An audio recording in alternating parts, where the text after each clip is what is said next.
Welcome back to another episode of, well, you know what it is. Today is January 12th, 2018, and we're working on the box truck to RV conversion project. I got a couple of things to show you today. It's a cold day outside, so we're working inside. I'm in the garage right now. And we've been working on this gray water tank that I bought. I figured out how to mount it up underneath the box truck, and I carefully marked where the drain is going to come down. There's a tiny little prick right there that shows me where I got to drill a hole for the drain coming down. It's going to be a 1.5 inch PVC pipe. So I've got a piece of pipe here, and this pipe has to come down right about here. So to do that, I bought this bulkhead adapter, which is going to screw in here, so I have to drill a hole. And I think this is going to work out quite well. It's kind of nice because I can get my hand in here and I can reach up to tighten up the nut. So what goes in, when something goes in this tank, something's got to come out. And what comes out is air. So it needs a vent somewhere, and a lot of the RVs seem to vent through the roof. I'm not going to vent through the roof. So I bought another little bulkhead adapter with some 1-inch PVC, and I'm just going to bring this around like this, upside down, and I'm going to put some kind of little stainless steel screen on here to keep bugs from getting in, and I think that will adequately vent this gray water tank. So the next thing is, this tank is made by a company called Rotomold, and they make these tanks, and I've seen on the internet, everybody complains that this fitting here is not standard, and you have to use, they recommend a neoprene coupling like this. So I bought a neoprene coupling like this, and you need some kind of a dump valve, so I bought a dump valve. And of course this doesn't fit on here because it's not standard. Problem I have is if I go with this neoprene coupling and I put some pipe on here and I hook it all up, this thing's going to stick out too far.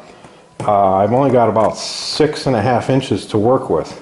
So what I did is I took this into my local machine shop and I had them ream this out just enough. It cost me about 30 bucks, but it's what it is, what it is. So they reamed it out so that, look at that. Fits perfectly. It's just a friction fit. So I think that's going to work out really well. I'm going to trim this white part down a little bit so that this ends up being almost flush with the gray water tank like this. And that way I'll be able to get up and underneath there and open up the valve and maybe even get my hand in there if I need to for whatever reason. I don't think I'm going to glue this in with the PVC or ABS cement. I think what I'm going to do is just use some 100% silicone caulk and cover the whole thing with some silicone, put it together, and maybe put one little stainless steel screw in from the bottom just to kind of lock it in place. So that's the plan on the gray water tank. It's coming along quite well. I got a couple things in the basement to show you. Let's go. Besides, it's cold out.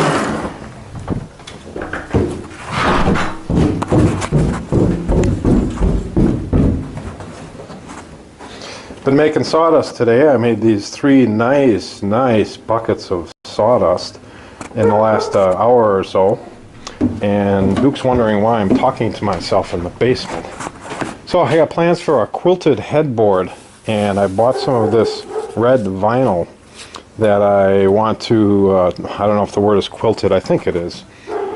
So I've never done a quilted headboard, and part of this project is trying things I've never done before. I just like to do things that I've never done before, and that way I can say I've done them. It doesn't mean I do them well, but I give it a shot, and a lot of times then I get sick of it and move on and never do it again.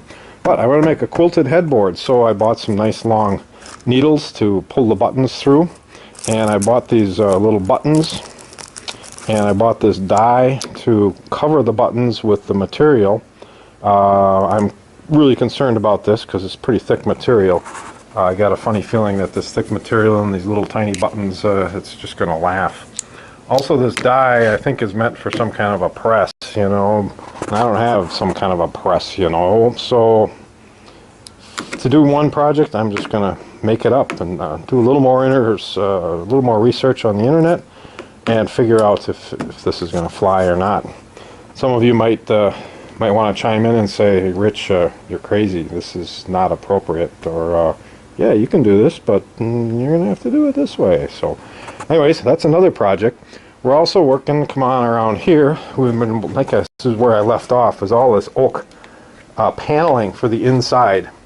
I've got all the pieces cut to more or less exact length. I'm sure a lot of them will need a little trimming, but they're within maybe either dead nuts or within a 1/4 inch, 1/2 inch.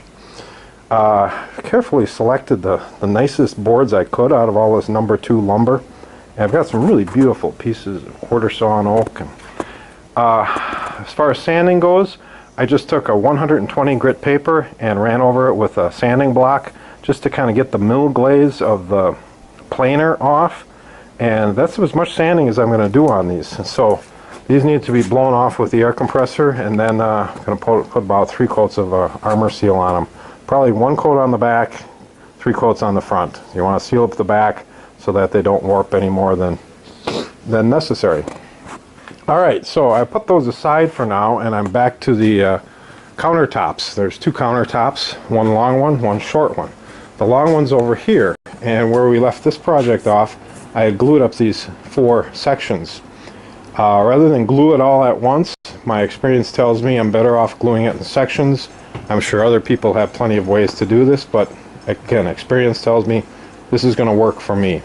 So these are biscuit jointed together, glued up, and then I ran them through my planer to get them nice and smooth and parallel and even thickness. They're all about 1.5 inches, real close to 1.5 inches thick, which was my target to start out with. And next I'm going to run them through the jointer here, is what I'm in the process of, and I'm going to run these mating sides through the jointer. Now when I do that too, I'm going to run this one through this way and run this one through this way.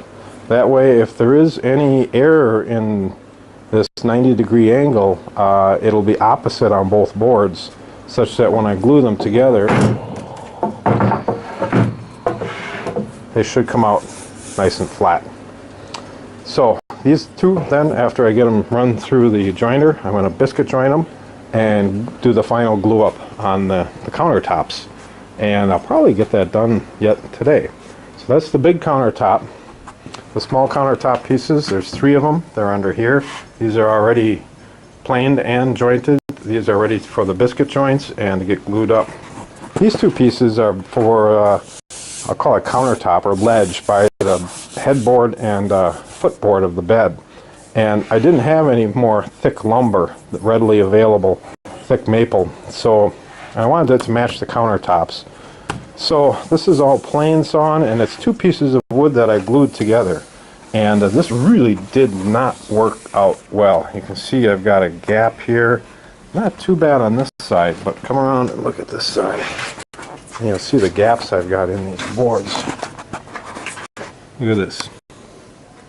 So these are glued and clamped. Obviously I didn't clamp them tight enough, and I just used small hand clamps. I could have used the bigger pipe clamps, but I didn't. I used small hand clamps. Plus the wood had just come out of my shed, so it was cold and kind of wet. It had sat down here for a day or 2. They probably should have sat down here for a week or 2. So I think I can still use it if I make this the back side, but I'm a little disappointed in how that glued up. And that is all for today. Until next time.